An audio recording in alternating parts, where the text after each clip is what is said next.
ছেড়ে দিয়ে লাফ দিয়ে দাঁড়ায় গেছে।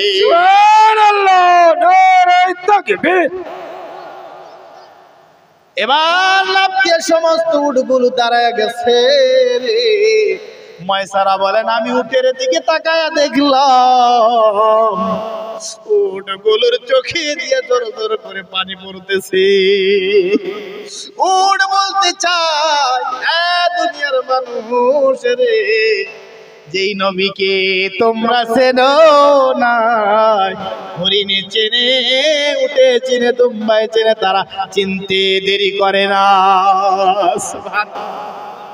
মুসলমান বন্ধু আমার ভাইরা, লম্বা হয়ে যায়, সংক্ষিপ্ত করে বলি আমার মুসলমান, এমনি ভাবে আগের দিকে উট চলা আরম্ভ করেছে, হাঁটে যাইতেছে। ময়সারা একবার তাকায়া দেখে মুহাম্মাদের দিকে তাকায়। তিনি যখন রাস্তা দিয়ে হাঁটি যায়, আসমানের মেঘগুলো বাদলগুলো তিনার সাথে ছায়া দিয়া হাঁটি। শুধু তাই না, আসমানের পাখিগুলো পরিন্দাগুলো নবী আমার যখন চলে, আসমানের পাখিগুলো নবীর উপরে ছায়া দিতে থাকে। বলেন সুবহানাল্লাহ। শুধু তাই না, আমার নবীজি দু জাহানের নবী, বিশ্ব নবী মুহাম্মদ রাসূলুল্লাহ সাল্লাল্লাহু আলাইহি ওয়াসাল্লাম একটা মুর্দা গাছের তলে বসে গেছে। একটা মুর্দা গাছের তলে বসে গেছে। সামনে ছিলেন একটা গির্জা।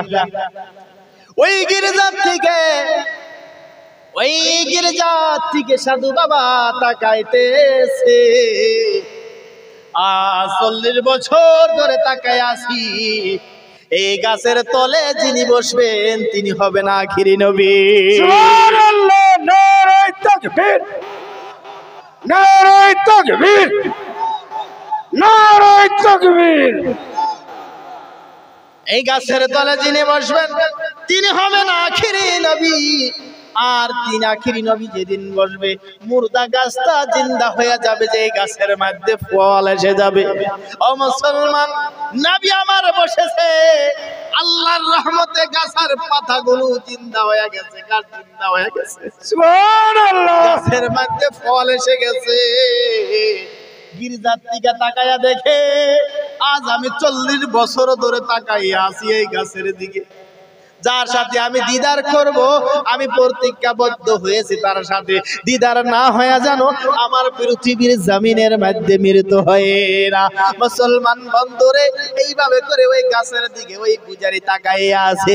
এবার ডাক দিয়ে বলেন, কে আসো রে, আসো আমার দিকে আসো রে। ময়সারাকে ডাক দিল, ময়সারা আয় আমার কাছে আয়, আমি তোমাকে প্রশ্ন করতে চাই। তোমার সাথে যিনি আছে তিনি কে, তার বর্ণনা, তার পরিচয় পত্র দিবানি। তিনি ডাক দিয়া বলেন, ও গির্জার সাধু বাবা, আমার সাথে যিনি আছে তিনি হলেন আবু তালেবের ভাতিজা মুহাম্মদ। সুবহানাল্লাহ। এবার ডাক দিয়া বলেন, এ ময়সারা রে, মুহাম্মদকে ডাকা যাবেনি। বিশ্ব নবীকে ডাক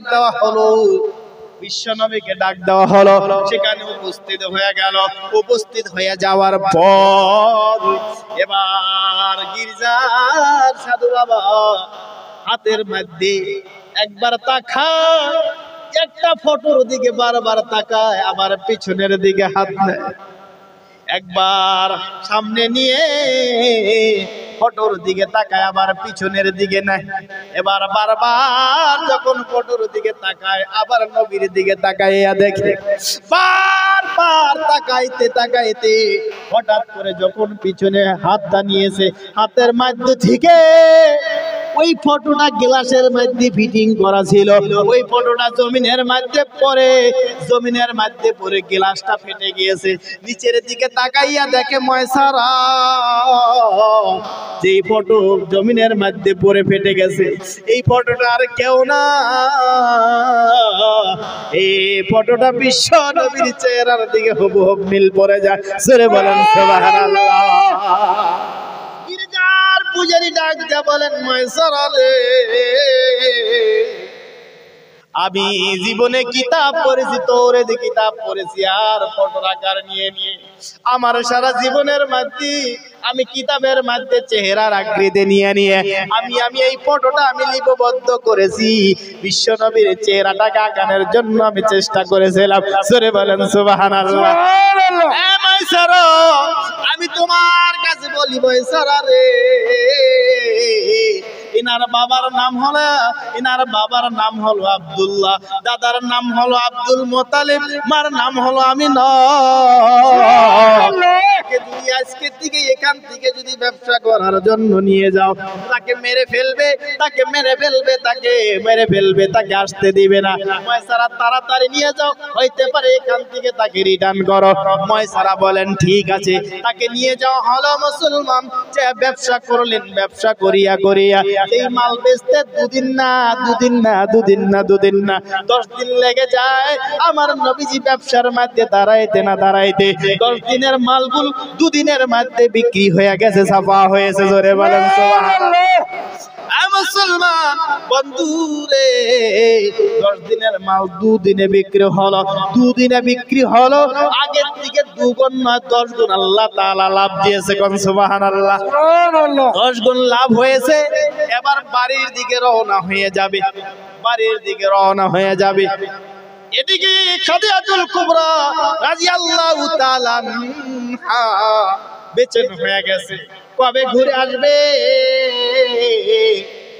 যার জন্য অত বছর তপস্যা করেছে, কিতাবে পড়েছে, তার চেহারা দেখার জন্য। মুসলমান বন্ধুরে, এবার খাদিজাতুল কুবরা রাদিয়াল্লাহু তাআলা আনহা অনেক সময় অপেক্ষার মধ্যে আছে। এবার বিশ্ব নবী সেখান থেকে হিজরত করে বাড়ির দিকে রওনা। খাদিজাতুল কুবরা রাদিয়াল্লাহু তাআলা আনহা তিনার বান্দিকে ডাক দিয়ে বলেন, বান্দি রে, আমার মনে মানে না, আমার মনে কেন যেন অসহায় হইতেছে। চলো ছাদের উপরে উঠি। ছাদের উপরে উঠিয়া দেখি ওই কাফেলার দলটা কি আসতেছে কি আসে না। আমার মুসলমান বন্ধু খাদিজাতুল কুবরা রাদিয়াল্লাহু তাআলা আনহা ছাদের উপরে উঠে গেলেন। উঠিয়া দেখেন কাফেলা আসতেছে। একটা কাফেলার দিক থেকে একটা নূর নাকি খাদিজার দিকে তাকিয়ে আছে। খাদিজা তাকায় দেখে, কিছু দেখা যায় না। খাদিজা বলেন, আমার বান্দি দেখা যায়নি, একটা প্রহর আমার দিকে একবারে আসতেছে, প্রহরটা কি তুমি দেখতে পাওনি? আর বান্দি বলেন, আমি কোন প্রহর দেখি না। বলে, আমি দেখতে পাই মদিনা দিক থেকে আমার দিকে একটা নূর, একটা প্রহর আসতেছে। মুসলমান বন্ধুরা, আমার ভাইয়েরা, এইভাবে করে নূরের দিকে, প্রহরের দিকে তাকাই আছে। প্রহরটা কি আসে? তাকাই আছে, রাত হয়ে গেছে গো। খাদিজাতুল কুবরা ছাদের উপরে দাঁড়িয়ে আছে, ওই প্রহরের দিকে তাকাইয়া লাহে লাহে দেখে ওই প্রহরটা, ওই কাফেলাটা, ওই প্রহরটা লাহে লাহে আস্তে আস্তে খাদিজাতুল কুবরা রাদিয়াল্লাহু তাআলা আনহা বাড়ির মধ্যে দাখিল হয়ে গেছে। জোরে বলেন সুবহানাল্লাহ। খাদিজাতুল কুবরা যেমনে ভাবে প্রহর ঘুরতেছে, খাদিজাতুল কুবরা তেমনে ঘোরে। প্রহরটা কোথায় যায় এবার দেখে। খাদিজাতুল কুবরা তাকায়া দেখে, আমি যেই প্রহরটার দিকে তাকায়া আছিলাম ওই প্রহরটা কিছু না, এই প্রহর হলো আবু তালেবের বাদশা মুহাম্মদ সাল্লাল্লাহু আলাইহি ওয়াসাল্লাম। খাদিজা বড় বেচেন হয়ে আছে, ছেড়ে দিব নাকি? একটা 16 হচ্ছে নাকি? আর অল্প টাইম, ঘটনাটা শেষ করেই আমি শেষ দিব ইনশাআল্লাহ, নাকি? ঘুমেছেন নাকি? ঘুমেছেন আপনারা? শুনবেন? নারায়ে তাকবীর বলেন। নারায়ে তাকবীর। মুসলমান বন্ধু, খাদিজাতুল কুবরা রাদিয়াল্লাহু তাআলা আনহা বেচাইনি প্রহর হাবিলির ভিতরে ঢুকলো, প্রবেশ করলো। এবার দৌড় দিয়ে এসে, এ ময়সারা, আয় রে আয়, ময়সারা আয়। বলে কেন? বলে আমি যেই কারণে তোমাকে পাঠিয়েছিলাম সেই কারণগুলো তুমি বর্ণনা করো। মাইসারা ডাক দিয়ে বলেন, খাদিজাতুল কুবরা আম্মা জান, আপনি কি শুনতে চান? আপনি কি শুনতে চান? বলে আমি শুনতে চাই না, আমি শুনতে চাই যে কারণে তোমাকে পাঠিয়েছিলাম। মাইসারা কান্দে আর বলে, চোখের পানি ছেড়ে ছেড়ে কান্দে আর বলে, খাদিজা আপনি কার বর্ণনা শুনতে চান? কার বর্ণনা শুনতে চান? যাকে দেখার জন্য পাঠিয়েছিলেন, যেই মাল বিকতে 10 দিন লেগে যায় গো, আর এতটুক মাল আজকে 2 দিনের মধ্যে বিক্রি হয়ে গেছে, তাও আগে থেকে 10 গুণ লাভ হয়েছে। কোন সুবহানাল্লাহ। যে মাল 10 দিন লাগে বিক্রি করতে, এবার মালগুলো 2 দিনের মধ্যে বিক্রি হয়েছে, তাও 10 গুণ লাভ আল্লাহ রাব্বুল আলামিন দিয়েছে। কোন সুবহানাল্লাহ। হবে না বা কেন হবে না? আল্লাহ তাআলা বলেছেন, ওয়া মা আরসালনাকা ইল্লা রাহমাতাল লিল আলামিন। সুবহানাল্লাহ, সুবহানাল্লাহ। কেন হবে না? আল্লাহ দিনারে রহমত বানায়া দুনিয়াতে পাঠাইলো ইহকালের সৃষ্টির জন্য। আল্লাহ তাআলা যারে রহমত বানায়া পাঠাইছে রে বন্ধু, কেন হবে না? কেন হবে না? খাদিজা বলে, মাইসারা বল, আরে কি দেখেছো? মাইসারা ডাক দিয়া বলেন, খাদিজা কি শুনতে চান? এমন একজন মানুষ আমার সাথে পাঠিয়ে দিচ্ছেন, সে যখন রাস্তার মধ্যে রৌদ্রের মাঝে চলে, আসমানের মেঘগুলো তার সাথে অমনে ভাবে চলা আরম্ভ হয়ে যায়। সুবহানাল্লাহ। খাদিজার কি বর্ণনা শুনতে চাও? এমন একজন মানুষের সাথে পাঠিয়ে দিছো, যেই মানুষের হাত উটের পিঠে রাখার সাথে সাথে উটগুলো লাফ দিয়ে দাঁড়ায়া গেছে। খাদিজা কিসের বর্ণনা শুনতে চাও? সেই মানুষটা দেখার জন্য একজন পূজারী 40 বছর ধরে তাকাইয়া ছিল। খাদিজা আরো কি বর্ণনা শুনতে চাও?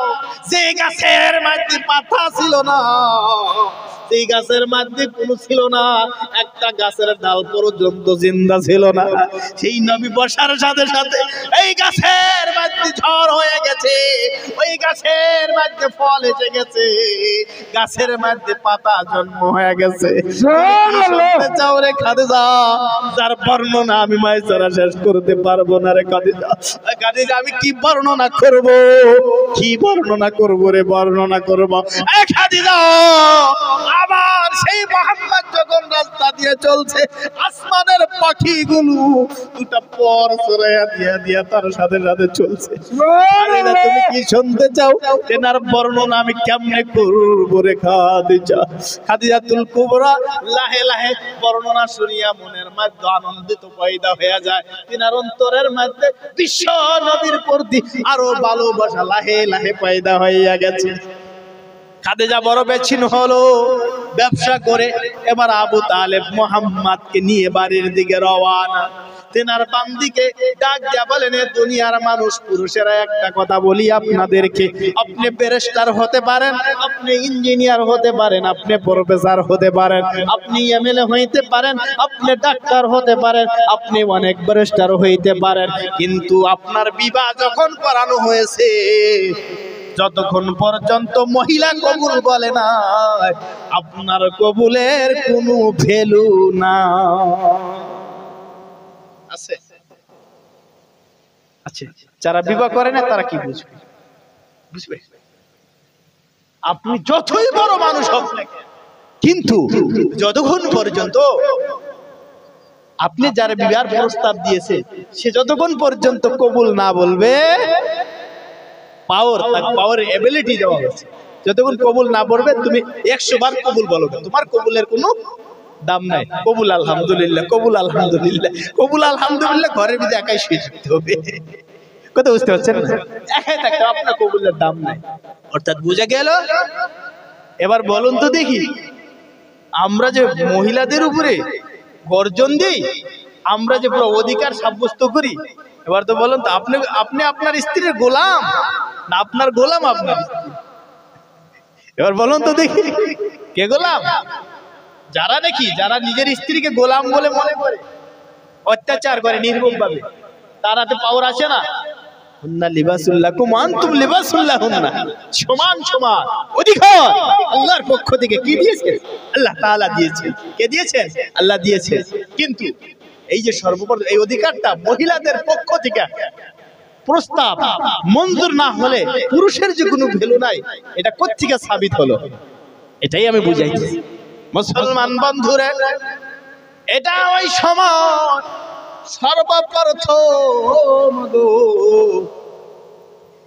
বিশ্ব নবীর মহাব্বতে ভালোবাসায় খাদিজাতুল কুবরার পক্ষ থেকে সর্বপ্রথম প্রস্তাব যিনি পাঠিয়েছিলেন, যেই নারী তাহিরা তাইয়্যিবা খাদিজাতুল কুবরা রাদিয়াল্লাহু তাআলা আনহা, সর্বপ্রথম বিশ্ব নবীর কাছে তিনার বান্ধবী তিনার বান্দির জরিয়তে প্রস্তাব পাঠানো হয়েছিল, পয়গাম পাঠানো হয়েছে। জোরে বলেন সুবহানাল্লাহ।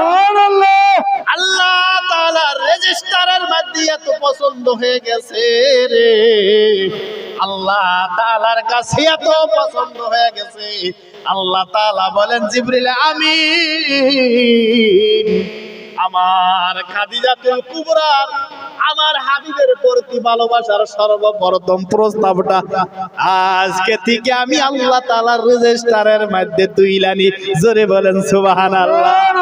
কিয়ামত পর্যন্ত যত মহিলারা থাকবে, যত পুরুষেরা থাকবে, যত বিবার আসবে, যতক্ষণ পর্যন্ত মহিলা কবুল না বলবে, ততক্ষণ পর্যন্ত পুরুষের কবুলের কোনো দাম নাই। জোরে বলেন সুবহানাল্লাহ। আল্লাহ তাআলার কাছে এত পছন্দ হয়ে গেল, এটা গাইডলাইন্স হয়ে গেল। সর্বপ্রথম কে কবুল বলবে? মহিলারা বলবে, নারী বলবে। নারীর অধিকারে রেখেছেন প্রথম পাওয়ারটা। এটা কোত্থেকে? হযরত খাদিজাতুল কুবরা রাদিয়াল্লাহু তাআলা আনহার মারিফতে। জোরে বলে সুবহানাল্লাহ। সুবহানাল্লাহ। আল্লাহ তাআলার কাছে এত পছন্দ হয়ে গেছে।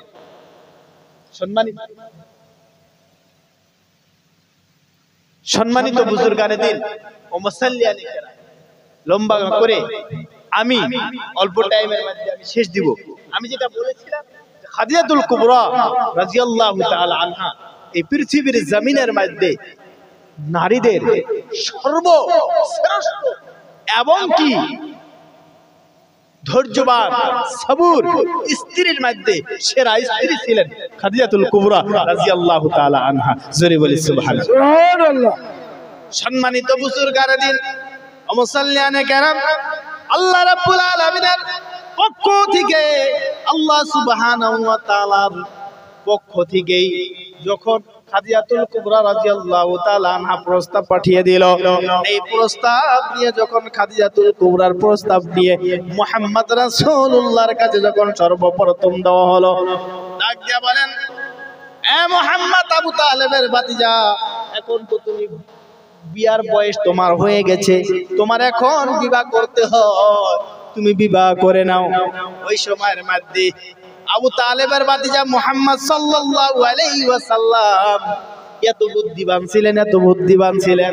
মুহাম্মদ রাসূলুল্লাহ সাল্লাল্লাহু আলাইহি ওয়াসাল্লাম ডাক দিয়ে বলেন, রাস্তার মধ্যে কোনো কথা আলোচনা করা যাবে না, বিবাহের কাজ আলোচনা করলে এটা আমার চাচা আবু তালেব আছে, তার সাথে আলোচনা করা লাগবে। মুরব্বিদের মধ্যে আলোচনা হতে হবে, বিবাহের কোন আলোচনা হলে আমার সাথে আলোচনা করে কোনো লাভ নাই। ডাইরেক্ট আমার চাচা আবু তালেব আছে, আবু তালেবের কাছে চলে যাও আর আলোচনা করো। মুসলমান বন্ধুরা আমার ভাইয়েরা, বর্তমান কিছু সমস্ত যুবক আছে যারা মুরব্বিদের কথায় না মানে নিজের সিদ্ধান্ত নিয়ে ফেলে। মনে রাখবা বন্ধুরে, যুবক ভাইরা, জীবনে যদি মুরব্বিদের আঘাত দিয়ে যদি তুমি সিদ্ধান্ত নাও, ওই সিদ্ধান্তর মধ্যে জীবনেও কোনোদিন বরকত হতে পারে না। যারা মানবে দুনিয়ার মধ্যে মুরব্বিদের সম্মান করবে, বয়স্ক মানুষকে সম্মান জানাইবে, আপনার মা বাবাকে সম্মান জানাইবা, আমার আল্লাহ তাআলা পৃথিবীর জমিনের মধ্যে তোমারও সম্মান বাড়ায়া দিবে। জোরে বলেন সুবহানাল্লাহ। ও মুসলমান বন্ধু আমার ভাইরা, পৃথিবীর জমিনের মধ্যে বিশ্ব নবী মুহাম্মদ রাসূলুল্লাহ সাল্লাল্লাহু আলাইহি ওয়াসাল্লাম আমি একটি কিতাবের মধ্যে পেয়েছি, যত আপনি ইতিহাস আপনি শুনবেন ইউসুফ নবীর জীবনের মধ্যে এবং জুলেখার জীবনের মধ্যে যত মিটা আপনি পাবেন, এই কিতাবের মধ্যে উল্লেখ আছে বিশ্ব নবীর বিবাহিক জিন্দেগির মধ্যে আল্লাহ তাআলা এত হেদায়েত রেখেছেন, এত হেদায়েত রেখেছেন। যদি মানুষ এই জীবনীটা ভালোভাবে অধ্যয়ন করে এবং জীবনীটা নিজের জীবনের মধ্যে ফিট করে, ওই মানুষের জীবনটা সোনায় সোহাগা হয়ে যাবে। জোরে বলেন সুবহানাল্লাহ।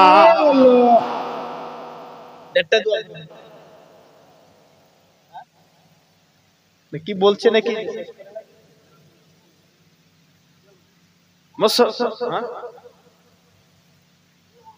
দেড়টা বেজে গেছে, শেষ করে দিব নাকি? হ্যাঁ,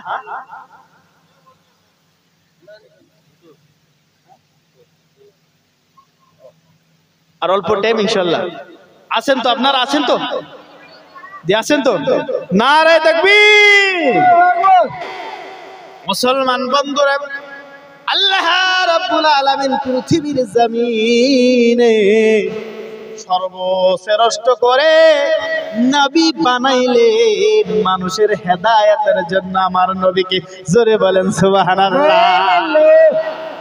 আমার বন্ধুগণ, আল্লাহ রাব্বুল আলামিনের হাবিব বিশ্ব নবী মুহাম্মদ রাসূলুল্লাহ সাল্লাল্লাহু আলাইহি ওয়াসাল্লাম এই দুনিয়ার মধ্যে প্রস্তাব দিয়েছেন, মানুষকে বুঝিয়ে দিয়েছেন, যুবকেরা ও যুবতীরা, তোমার কাছে যদি কোনো পক্ষ থেকে গার্জিয়ান ছাড়া কোনো প্রস্তাব আসে, এই প্রস্তাবকে তুমি মঞ্জুর করবে না, ডাইরেক্ট তুমি তোমার মুরব্বীদেরকে দেখাইয়া দিবা, সেখানে বিবাহ কথা আলোচনা করো। আমার মুসলমান বন্ধুরে, পৃথিবীর জমিনে এবার যখন এই প্রস্তাব আবু তালেবের কাছে যখন পৌঁছে গেল, আবু তালেবের কাছে যখন প্রস্তাব পৌঁছে যায়, আবু তালেব বলেন, আমার ভাতিজা এখন তো বড় হয়ে গেছে, বিবাহের প্রস্তাবটা দিয়েছেন ঠিক আছে, কিন্তু আমি আলোচনা করে দেখি। সর্বপ্রথম যখন আবু তালেবের কাছে প্রস্তাব আসে, তার আগে নবীর কাছে যখন প্রস্তাব আসে, প্রস্তাব আসার পর নবী আমার একবারে পড়ায় 3টা মিনিটের মতো ধর ধর করে চোখের পারে জোর জোর করে পালাইয়া পালাইয়া কাঁদছিলেন। কেন কাঁদছিলেন? ডাক দিয়া বলেছিলেন, ও খাদিজার গোলাম রে, আমার সাথে কার বেটি দিবে, কার বিবাহ হবে? কারণ আমি জানি রে, দুনিয়ার মধ্যে আমার মা নয়, আমার বাবা নাই, আমার মতো পৃথিবীর জমিনে কেউ নয়। এই দুনিয়ার মধ্যে আমি আমার বাবাকে আমি মার পেটে থাকতে হারিয়েছি। বাবাকে দেখার জন্য পৃথিবীর জমিনে মাকে নিয়ে আমি বাবার কবর দেখার জন্য গিয়েছিলাম। সেই জায়গার মধ্যে আমার বাবার দেখার জন্য যাওয়ার পর আমার মাও সেখানে হারাইয়া গেছে, কারণ আমি অবাক, আমার মা নাই, আমার বাবা নয়, মা হারাইছি, বাবা হারাইছি। তারপর আমার দাদা আমারে ভালোবাসছে, আমার দাদাও দুনিয়ার দিকে চলে গেছে। আমার সাথে কার বিবাহ হবে? কে প্রস্তাব দিবে? কার প্রস্তাব? কে আমাকে প্রস্তাব দিবে? আমি ইতিম, বড় ইতিম, এই ইতিমের সাথে কে বিবাহ হবে? নবী আমার কাঁদতে কাঁদতে বাড়ির মধ্যে চলে আসছে, বাড়ির মধ্যে রওনা হয়ে আসছে। মুসলমান, আবু তালেবের কাছে খবর পৌঁছে গেল। আবু তালেব ডাক দিয়ে বলেন, ভাতিজা তোমাকে বিবাহ করাইতে চাই, তুমি রাজি আছো নি?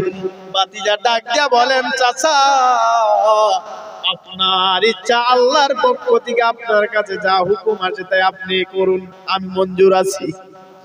এবার সর্বপ্রথম ভাতিজাকে ডাক দিয়ে বলেন, ভাতিজা মুহাম্মদ, আমি যে সিদ্ধান্ত নিব তুমি কি রাজি আছো? নি বলে হ্যাঁ।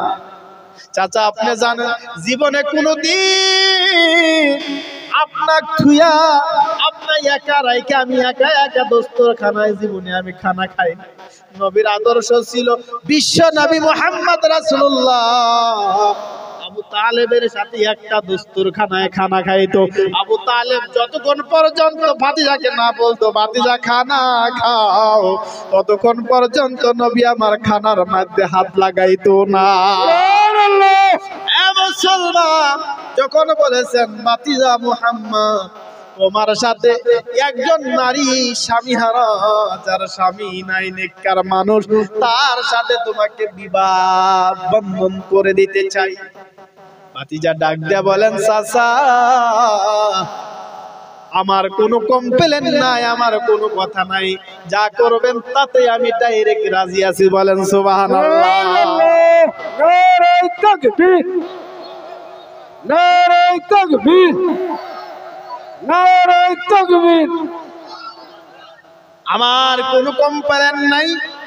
এ মুসলমান রে, আলোচনা করে আলোচনা সমাধান হয়ে এবার বিবার দিন ধার্য করা হলো। বিবার দিন ধার্য করা হলো, বিয়া করাতে জন্য নবীকে নিয়ে যাবে, বিশ্ব নবীকে নিয়ে যাবে, খাদিজার বাড়িতে চলে যাবে। কিন্তু খাদিজা দেখলো আমি জিনার সাথে আমার বিবাহ হবে, তিনার তো মা নাই, তিনার তো বাবা নাই, তিনি একজন গরিব মানুষ বলে রেশমি কাপড়ের জামা কাপড় দিয়ে পৌঁছায়া দিছে বিশ্ব নবীর দরবারে। আবু তালেব দেখেছে। আবু তালেব বলেন গো যে এই জামা কাপড় ঘুরাইয়া দিতে হবে। খাদিজাতুল কুবরার পক্ষ থেকে যে জামা কাপড় চলে আসছে, বিশ্ব নবী ডাক দিয়ে বলেন গো কে গোপতি জামা কাপড় নিয়ে আসছো? আমার চাচা আমার যা দিয়ে আমাকে বিবাহ করানোর জন্য নিয়ে যাবে, তাতে আমি রাজি আছি। এই জামা কাপড় ঘুরাইয়া নিয়ে যাও। জেনে গিয়ে গালের বাদশা ছিলেন, পরকালের বাদশা ছিলেন, সে বিবাহ করতে যাবে গো, তার একটা জামা কাপড় পর্যন্ত দুনিয়ার মধ্যে ছিল না। ভালো লুঙ্গি ছিল না, ভালো জামা কাপড় ছিল না, পাঞ্জাবিও ছিল না। মানুষ আমরা নবীর উম্মত কত দামি দামি কাপড় পরিধান করে বিবাহ করতে যাই, বিশ্ব নবী মুহাম্মদ রাসূলুল্লাহ জামা কাপড় নেই নয়, ততক্ষণ পর্যন্ত নবুয়ত সাবিত হয় না। তেনার বন্ধু ছিলেন একজন আবু বকর সিদ্দিক রাদিয়াল্লাহু তাআলা আনহু। বাড়িতে চলে আসলেন, তিনি দেখলেন বাড়িতে কিছুই নাই, বন্ধুকে কি পরিধান করায়া বিবাহ করার জন্য নিয়ে যাবে। এবার বন্ধু ডাক দিয়ে বলেন, চাচা আবু তালেবকে ডাক দিয়ে বলেন, বলে আপনার কিছু বাবা, আপনার বাবার কিছু সম্পদ আমার কাছে জড়ো আছে, কারণ এমনি যদি দেয় তো নিবে না। তাই বলেছিলেন আবু তালেব আপনার বাবার কিছু সম্পদ আমার কাছে জড়ো আছে, আপনি যদি বলেন ওই সম্পদ থেকে আমার বন্ধুর জন্য একটা জামা কাপড় কিনে নিয়ে আসে। হযরত আবু বকর সিদ্দিক রাদিয়াল্লাহু তাআলা আনহু চলে গেলেন, বাজার থেকে জামা কাপড় খরিদ করলেন, কিছু জামা কাপড় খরিদ করে একটা লুঙ্গি একটা জামা কাপড় খরিদ করিয়া মুসলমান বন্ধুরা পৃথিবীর জমিনের মধ্যে এইভাবে করে নিয়ে কষ্ট জীবন কাটাইয়া মুসলমান বন্ধুরা সর্বপ্রথম খাদিজাতুল কুবরা রাদিয়াল্লাহু তাআলা আনহার সাথে লম্বা ঘটনা সংক্ষিপ্ত করে বলি। এবার খাদিজাতুল কুবরার সাথে তিনার বিবাহ বন্ধন হয়ে গেল, বিবাহ হয়ে গেল, বিবাহের কাম সম্পন্ন হয়ে গেল। এবার বিবাহ যখন সম্পন্ন হয়ে গেল, মক্কার জমিনের বড় বড় লিডারেরা, আবু জেহেলরা, বড় বড় ডাকাতেরা ডাক দিয়া বলেন, খাদিজা এমন গরিব মানুষকে বিবাহ করেছে যার মা নাই, যার বাবা নাই, একজন ইতিম মানুষকে স্বামী গ্রহণ করে নিয়েছে, যার মা নাই, যার বাবা নাই, কার কোনো ইতিম মানুষ, আবাইজ মানুষ, নাউজুবিল্লাহ, এমন কথা বলে। খাদিজাতুল কুবরা বড় কষ্ট পাইয়া, দুঃখ পাইয়া, অন্তরের মধ্যে আঘাত পাইয়া এবার মক্কার জমিনের বড় বড় বড় বড় লিডারদের তাদেরকে ডাক দিয়া নিয়ে সেখানে উপস্থিত করলেন, তাদেরকে খানার ব্যবস্থা করে সবাইকে খানা খাওয়াইলেন, সবাইকে ভালো ভালো খাদ্য দিলেন। আবার সবাইকে ডাক দিয়া বলেন, আজকে আমি আপনাদেরকে দাওয়াত দিয়েছি, আপনারা খানা খাইয়েছেন, ঠিক আছে, কেন দাওয়াত দিলাম এই কথা জিজ্ঞাসা করেন নাই? বলি কেন দাওয়াত দিলাম? বলে এখানে যতগুলো মানুষ আপনারা আসছেন, আপনারা প্রত্যেক দিন সব সময় একটা কথা বলেন, আমি নাকি একজন গরিব মানুষ, একজন মিসকিন মানুষ, যার মা নাই, যার বাবা নাই, একজন ফকির মানুষ, নাউজুবিল্লাহ, একজন ইতিম মানুষ, আমি তাকে বিবাহ করেছি, আমার স্বামী নাকি বড় গরিব মানুষ, আমার স্বামী নাকি বড় ইতিম, একজন মিসকিন, এমন কথা বলেছো, নাউজুবিল্লাহ বলেন।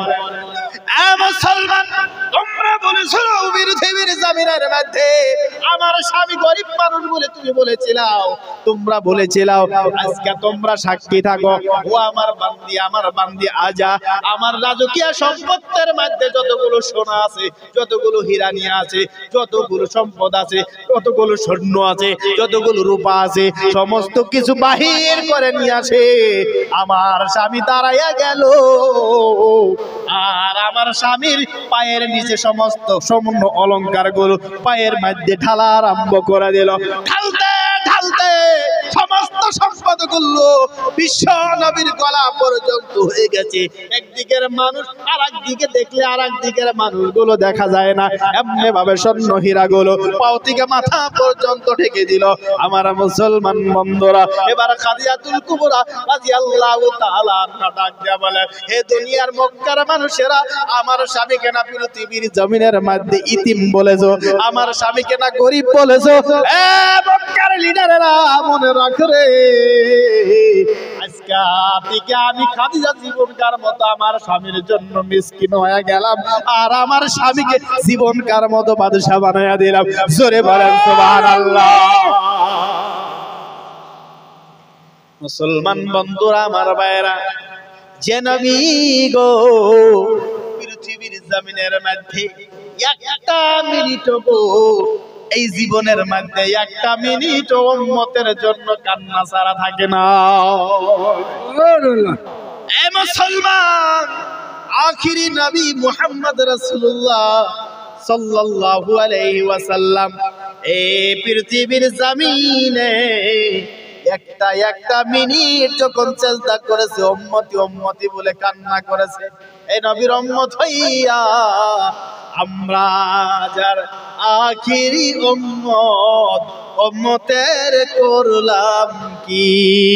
আমরা যে তার আখিরি উম্মত, উম্মতের করলাম কি? যে নবীর উসিলা, যে নবীর উসিলা আইলাম ভাই দুনিয়ায়, আমরা যে তার আখিরি উম্মত, উম্মতের করলাম কি? মুসলমান বন্ধুরা আমার, মুসলমান, আমরা আখিরি নবীর উম্মত। আমার কথার উদ্দেশ্য হলো, সেই নবীর জীবনী, এই আখিরি নবীর জীবনীটাকে আমরা ফলো করেছি। সে নবী কি চেয়েছেন, সে নবী কি বলেছেন, সে নবীর জীবনীটা যদি একজন উম্মত হিসেবে যদি ফলো করতে পারি, আমার নবী বলে দিলেন, শুধু তাই না, তোমরা যদি পৃথিবীর জমিনের মধ্যে আমার সাহাবীদেরকে অনুসরণ করে তোমরা যদি চলতে পারো, তাহলে পৃথিবীর জমিনেও কামিয়াব, পরকালেও কামিয়াব। একবার জোরে বলে সুবহানাল্লাহ। নবী বলেছেন, হুব্বে সাহাবা রাহমাতুল্লাহ, বুগদে সাহাবা লানাতুল্লাহ। যারা সাহাবীকে মহব্বত করবে তাদের উপরে আল্লাহর রহমত হয়ে যাবে, তারা সাহাবীদের উপরে বুগজ রাখবে তাদের উপরে আল্লাহর লানত হয়ে যাবে, তারা গজব করে যাবে তাদের উপরে। যারা সাহাবীকে মহব্বত করবে, যারা সাহাবীকে স্মরণ করবে, তারা ইহকালেও কামিয়াব হবে, তারা পরকালেও কামিয়াব হবে। আরো জোরে বলে সুবহানাল্লাহ। সম্মানিত বুজুর্গানে দিন ও মুসাল্লিয়ানে কেরাম, আল্লাহ সুবহানাহু ওয়া তাআলা সূরাতুল আহজাবের মধ্যে বলেছে মানুষের 10টা গুণ যদি থাকে তাহলে আমি তোমাদের জন্য ওয়াদা করেছি। তার একটা আয়াতের একটা শব্দ আমি বলেছিলাম, ইন্নাল মুসলিমিনা ওয়াল মুসলিমাত, 2 নম্বর ওয়াল মুমিনিনা ওয়াল মুমিনাত, 3 নম্বর ওয়াল কানিতিনা ওয়াল কানিতাত। কানিতাত আনুগত্য পুরুষ এবং মহিলা, যারা দুনিয়ার মধ্যে আনুগত্য করতে পারবে, আল্লাহ তাআলা আনুগত্য করতে পারবে, আল্লাহ তাআলা সবসময় কৃতজ্ঞভাবে আল্লাহ তাআলাকে ডাকতে পারবে, সর্বদাই সব সময় এইভাবে ডাকতে পারবে। ওয়াল্লাযীনা হুম ফি সালাতিহিম খাশিউন, যারা দুনিয়ার মধ্যে নামাজ আদায় করবে, জীবনের শেষ নামাজ আদায় মনে করে নামাজ আদায় করবে, জীবনের শেষ নামাজ সালাত নামাজ করে মনে করে নামাজ আদায় করবে। আল্লাহ তাআলা বলেন খুশি এবং হুজুর সাথে যদি নামাজ আদায় করো তুমি হলো ঈমানদার। আল্লাহ সুবহানাহু ওয়া তাআলা বলেন অনুগত্য যদি দাখিল করিয়া যদি তুমি আদায় করতে পারো, আল্লাহ তাআলার ওয়াদা, আল্লাহ তাআলার ওয়াদা তুমি পুরস্কার পাবা। কি পুরস্কার পাবা? আল্লাহ সুবহানাহু ওয়া তাআলা আলো বলেন তুমি পৃথিবীর জমিনের মধ্যে তুমি খাশিঈন হইতে হবে। খাশিঈন কারা? আল্লাহ তাআলাকে বেশি বেশি ভয় করতে হবে। খাশিঈন ওয়াল খাশিহাত, পুরুষ বেশি ভয় করা পুরুষ এবং মহিলা, ডরাইতে হবে, ডরতে হবে, ডরতে হবে, ভয় করতে হবে। কেমন ভয় করতে হবে? আমানুত্তাকুল্লাহ, আল্লাহ তাআলাকে ভয় করো। আমানুত্তাকুল্লাহ হাক্কা তুকাতিহি, তোমরা পৃথিবীর জমিনের মধ্যে কেমন ভয় করবা, কেমন ভয় করবা, কেমন ভয় করবা? হাক্কা তুকাতিহি ওয়ালা তামুতুন্না ইল্লা ওয়া আনতুম মুসলিমুন, আল্লাহর কাছে প্রতিজ্ঞাবদ্ধ হতে হবে। ওগো প্রভু, যতক্ষণ পর্যন্ত না তুমি আমাকে প্রকৃত মুসলমান না বানাইবা, ততক্ষণ পর্যন্ত না তুমি আমাকে পাক্কা ঈমানদার না বানাইবা, ততক্ষণ পর্যন্ত আমাকে তুমি মৃত্যু দিও না, আমাকে মৃত্যু দিও না। নারায়ে তাকবীর। এমন প্রতিজ্ঞাবদ্ধ হবে। আস-সাদিকিনা ওয়াস-সাদিকাত, সত্যবাদী পুরুষ হতে হবে। ওয়াস-সাবিরিনা ওয়াস-সাবিরাত, সত্যবাদী পুরুষ হতে হবে, সত্যবাদী নারী হতে হবে। ওয়াস-সাবিরিনা ওয়াস-সাবিরাত, ধৈর্যশীল পুরুষ হতে হবে, ধৈর্যশীল নারী হতে হবে। ওয়াল-মুতাসাদ্দিকিনা ওয়াল-মুতাসাদ্দিকাত, দানশীল হতে হবে, দান করতে হবে, দানকর্তা পুরুষ এবং দানকর্তা নারী। দানের হাত লম্বা থাকতে হবে, গরিবকে সহায় করতে হবে।